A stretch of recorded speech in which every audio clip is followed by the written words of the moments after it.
Hello नमस्कार श्री स्वामी समर्थ. तर मी अर्धा लिटर दूध घेते दररोज. तर त्याच्यावरची जी साय निघते तर ती डब्यामध्ये अशा प्रकारे साचवते. 15 ते 20 दिवसामध्ये हा डब्बा भरतो. महिन्यामध्ये घरी खाण्यापुरतं 2दा तूप निघतं.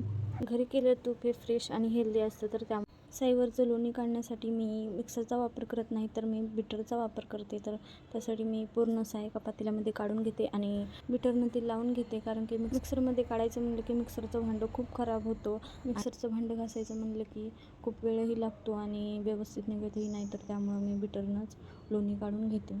तर त्यासाठी काय करायचं आहे, एका पातेल्यामध्ये पूर्ण साय काढून घ्यायची आहे. त्यामध्ये थंडगार पाणी टाकायचं आहे आणि बिटरनं ते पूर्ण हलवून घ्यायचं आहे. तर त्यामुळं काय होतं की पूर्ण लोणी वर येतं. 4 ते 5 मिनटामध्ये पूर्ण लोणी वर आलं आणि ते मी पूर्ण आता काढून घेत आहे.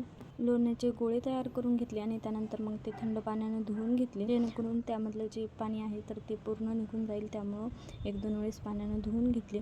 डब्बाभर साईमध्ये तेवढं ताक निघालेलं आहे. आणि तर जे बिटर आहे तर ते धुण्यासाठी अगोदर एका पातेल्यामध्ये गरम पाणी ठेवलं आणि ते गरम पाण्यामध्ये धुवून घेतलं, जेणेकरून त्याचा जो चिकटपणा आहे तो गरम पाण्यामुळे लगेच निघून जातो आणि लगेच क्लीनही होतं.